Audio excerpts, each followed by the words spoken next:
ఒక రాజు తన సర్వస్వాన్ని వదిలేసి సన్యాసిగా మారాడు. ఆయన కుటుంబ సభ్యులు ఆయన్ని చూసి కన్నీళ్లు పెట్టుకుంటున్నారు. మరి ఆయనేం చేశారు? వాళ్లని ఓదార్చారా? బాధపడకండి అని చెప్పారా? లేదు. దానికి బదులుగా ఆయన వాళ్ల వైపు తిరిగి మళ్లీ మళ్లీ పుట్టడమే దుఃఖం అని చాలా సూటిగా, దాదాపు కఠినంగా అనిపించే ఒక నిజాన్ని చెప్పారు. ఇంతకీ ఒక వ్యక్తి తన వాళ్లు ఏడుస్తుంటే ఓదార్చడానికి బదులుగా ఇలాంటి తాత్విక సత్యాన్ని ఎందుకు చెప్పాల్సొచ్చింది? ఇది చాలా ఆసక్తికరమైన ప్రశ్న. ఎందుకంటే ఆ మాటల్లో ఉన్నది కఠినత్వం కాదు, ప్రగాఢమైన కరుణ. మనం ఈరోజు అభిభూత అనే ఒక భిక్షువు చెప్పిన గాథల గురించి లోతుగా చర్చిస్తున్నాం.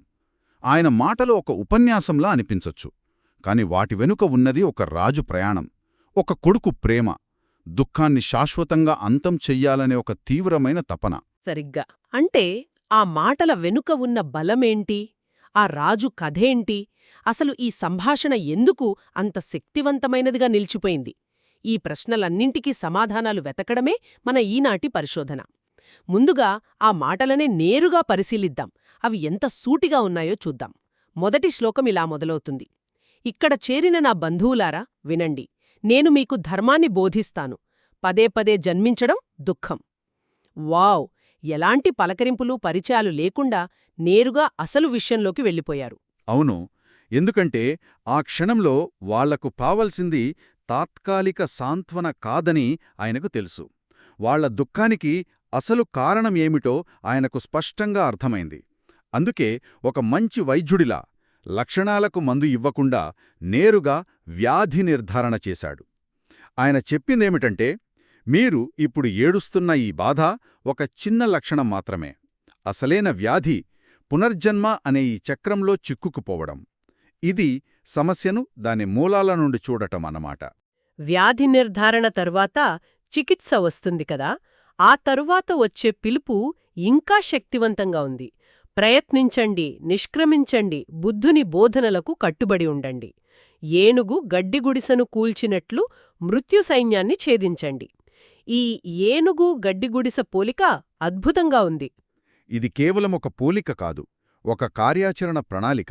ఆ రూపకాన్ని కొంచెం విడమరిచి చూద్దాం. గడ్డిగుడిసె అంటే ఏమిటి?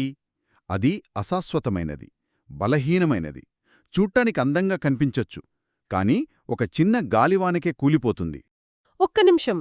అంటే మనమెంతో కష్టపడి కట్టుకునే మన కెరీర్, మన సంబంధాలు, మన సోషల్ మీడియా ఇమేజ్, ఇవన్నీ ఆ గడ్డిగుడిసె కిందకే వస్తాయా? ఒక్క విమర్శ అనే గాలివాన తగిలినా, లేదా ఒక చిన్న వైఫల్యం ఎదురైనా కుప్పకూలిపోయేంత బలహీనమైనవా ఇవన్నీ? ఖచ్చితంగా. మనం నేను, నాది అని గట్టిగా పట్టుకుని వేలాడే ప్రతీదీ ఆ గడ్డిగుడిసెలాంటిదే. మన అహంకారం, మన ఆస్తులు, మన అభిప్రాయాలు అన్నీ. ఇక ఏనుగు విషయానికొస్తే అది కేవలం బలానికి ప్రతీక కాదు. ఏనుగు చాలా నెమ్మదిగా, నిలకడగా, దృఢనిశ్చయంతో అడుగులు వేస్తుంది. దాని దారి గడ్డొస్తే దేన్ని వదలదు. ఇక్కడ ఏనుగంటే బుద్ధుని మార్గంలో శ్రద్ధగా, పట్టుదలతో, ప్రతిక్షణం స్పృహతో చేసే సాధన యొక్క శక్తి. ఇదేదో ఖాళీగా కూర్చుని ఆశించడం కాదు, చిరుకుగా, శక్తివంతంగా, ఉద్దేశపూర్వకంగా మన బలహీనతలను కూల్చేయడం. మరి మృత్యు సైన్యమంటే కేవలం చావు భయం మాత్రమేనా? లేక మనల్ని ప్రతిరోజూ లోలోపల చంపేసే ఆందోళన, ఒత్తిడి, అభద్రతాభావం ఇవన్నీ కూడా ఆ సైన్యంలోని సైనికులేనా? అద్భుతమైన పాయింట్. మృత్యు సైన్యం అంటే కేవలం భౌతిక మరణం కాదు, అది మనల్ని బలహీనపరిచే ప్రతికూల శక్తులన్నిటి సమాహారం. మనలోని కోరికలు, ద్వేషం, అజ్ఞానం, అసూయ, భయం ఇవన్నీ ఆ సైన్యంలోని సైనికులే. అవి ప్రతిరోజూ మన మానసిక శాంతిపై దాడి చేస్తూనే ఉంటాయి. కాబట్టి అభీభూత చెప్పేదేమిటంటే, ఈ అంతర్గత శత్రువులను జయించాలంటే బలహీనమైన ప్రయత్నాలు సరిపోవు.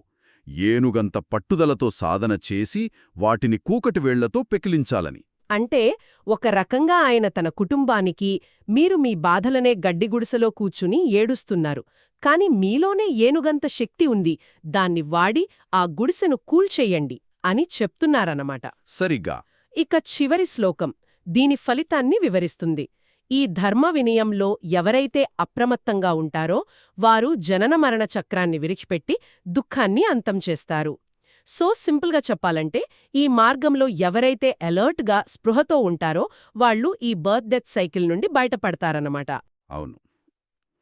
అప్రమత్తత లేదా అటెంటివ్నెస్ అనేది ఇక్కడ కీలకం.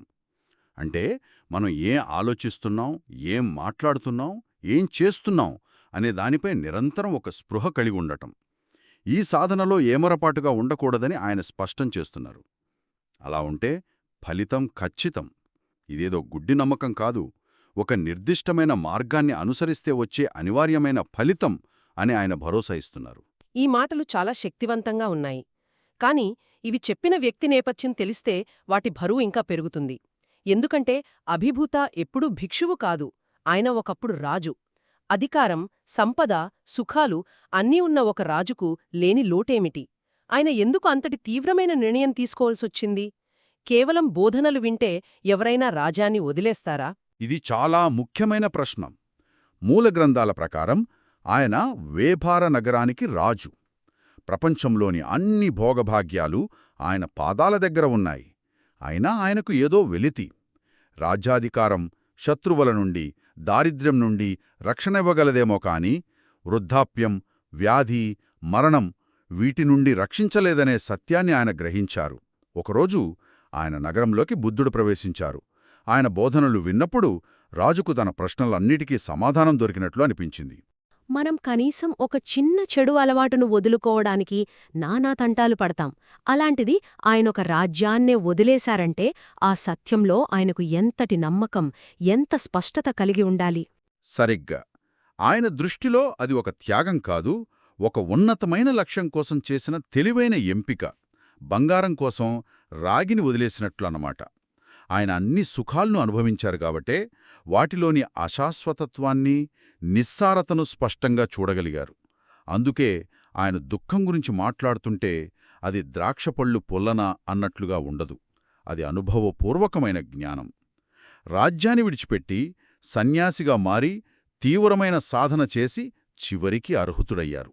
అంటే సంపూర్ణ జ్ఞానాన్ని పొందారు.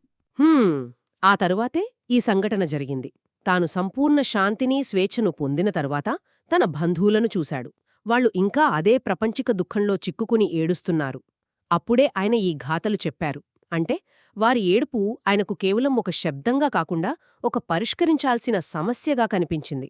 ఆ సందర్భమే ఆ మాటలకు అంత కరుణను ఆపాదిస్తోంది. ఆయన వారిని మందలించడం లేదు. ఎందుకు ఏడుస్తున్నారు, ఏడవకండి అని ఊరడించడం లేదు. ఎందుకంటే అలా చేయడమంటే వాళ్ల బాధను తాత్కాలికంగా మభ్యపెట్టడమే అవుతుంది. దానికి బదులుగా తాను కనుగొన్న మార్గాన్ని, వారు అనుభవిస్తున్న దుఃఖం నుండి శాశ్వతంగా బయటపడే దారిని వారికి చూపుతున్నారు. ఆయన వారికి ఒక చేపనివ్వడం లేదు, చేపలు ఎలా పట్టాలో నేర్పిస్తున్నారు. వారి దుఃఖానికి శాశ్వత పరిష్కారాన్ని అందిస్తున్నారు. అయితే ఒక రాజు అంతటి వైరాగ్యాన్ని పొందడానికి కారణం కేవలం బుద్ధుడి బోధనలు మాత్రమేనా? లేక దీని వెనుక ఇంకా లోతైన కథ ఏదైనా ఉందా? పూర్వజన్మల ప్రస్తావన కూడా మన ఆధారంలో ఉంది కదా? అవును. ఈ కథలో మనం గమనించాల్సిన మరో కోణముంది. ఆయన ఈ మార్గంలోకి రావడానికి, అంతటి ఉన్నత స్థితిని పొందడానికి బీజం ఎక్కడ పడింది అనే విషయాన్ని మూలాధారాలు ప్రస్తావిస్తున్నాయి. ఇది చాలా అద్భుతమైన వివరాలు.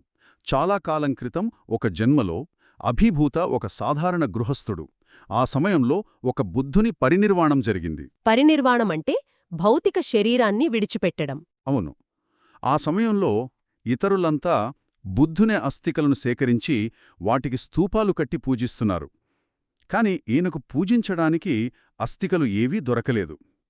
అప్పుడు ఆయన ఏం చేశారంటే బుద్ధుని చిత నుండి వచ్చిన బూడిదను కొంచెం సేకరించారు. బూడిదనా? చితాభస్మన్నా? అవును, చితాభస్మం. దాన్ని పన్నీటితో తడిపి ఒక చిన్న మట్టి ముద్దలా చేసి దానికి భక్తితో పూజలు చేశారు.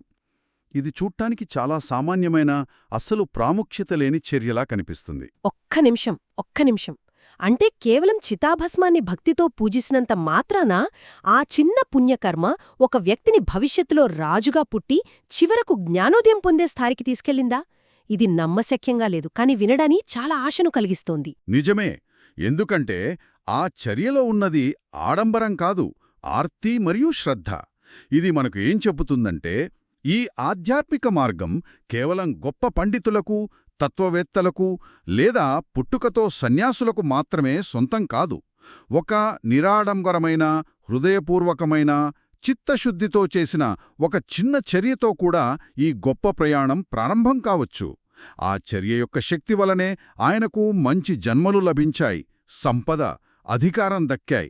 చివరకు ఆ రెండింటినీ మించిన సత్యాన్ని వెతికే అవకాశం కూడా లభించింది. కాబట్టి వీటన్నింటినీ కలిపి చూస్తే మన దగ్గర మృత్యు సైన్యంతో పోరాడమని చెప్పే శక్తివంతమైన శ్లోకాలున్నాయి. వాటి వెనుక తన సర్వస్వాన్ని త్యజించిన ఒక రాజు కథ ఉంది. ఆ రాజు యొక్క ఆధ్యాత్మిక ప్రయాణానికి పునాది ఎన్నో జన్మల క్రితం ఆయన చేసిన ఒక చిన్న, నిస్వార్థమైన భక్తిచర్య. ఇది ఒక గొలుసుకట్టు చర్యలా అద్భుతంగా ఉంది. ఇక్కడ మనం గ్రహించాల్సిన ముఖ్యమైన విషయమేమిటంటే, అవగాహన, చర్య మరియు ప్రేరణల మధ్య ఉన్న విడదీయరాని సంబంధం. అభిభూత కథ మనకు ఇదే చూపిస్తోంది. మొదట దుఃఖం అనే ప్రాథమిక సమస్యను గుర్తించడం, అదే అవగాహన. తర్వాత దానికి స్పష్టమైన, ఆచరణాయోగ్యమైన మార్గాన్ని, అంటే ధర్మాన్ని తెలుసుకోవడం. చివరగా ఏనుగువలే శక్తివంతమైన, ఉద్దేశపూర్వకమైన, పట్టుదలతో కూడిన చర్య తీసుకోవడం. ఈ చర్య వెనుకున్న ప్రేరణ కేవలం తన సొంత విముక్తే కాదు, తన వాళ్లు కూడా ఆ దుఃఖం నుండి బయటపడాలనే ప్రగాఢమైన కరుణ. ఈ మూడు కలిసినప్పుడే నిజమైన గొప్ప మార్పు సాధ్యమవుతుంది. అద్భుతంగా ఉంది. వినేవారికి ఒక ఆలోచనతో ముగిద్దాం. అభిభూత దుఃఖంలో ఉన్న తన బంధువులను ఉద్దేశించి మాట్లాడారు. ఆయన పరిష్కారం అయ్యో బాధపడకు అని చెప్పే తాత్కాలిక ఉపశమనం కాదు, అది నొప్పి తెలియకుండా ఇచ్చే పెయిన్కిల్లర్ లాంటిది కాదు, వ్యాధిని మూలంతో సహా నయం చేసే చికిత్స లాంటిది. ఇది మనందరికీ ఒక ముఖ్యమైన ప్రశ్నను మిగిలిస్తుంది. మన జీవితంలో మన చుట్టూ ఉన్నవారు, స్నేహితులుగాని, కుటుంబ సభ్యులుగాని బాధపడుతున్నప్పుడు మనం వారికి ఎలా సహాయం చేయాలనుకుంటున్నాం? మనం కేవలం వారి లక్షణాలను తగ్గించడంపై, అంటే తాత్కాలికంగా వారిని ఓదార్చడంపై దృష్టి పెడతామా? లేక అభిభూతలాగా వారి దుఃఖానికి మూల కారణాన్ని అర్థం చేసుకుని దాన్ని పరిష్కరించే మార్గాన్ని చూపించే ధైర్యం చేస్తామా?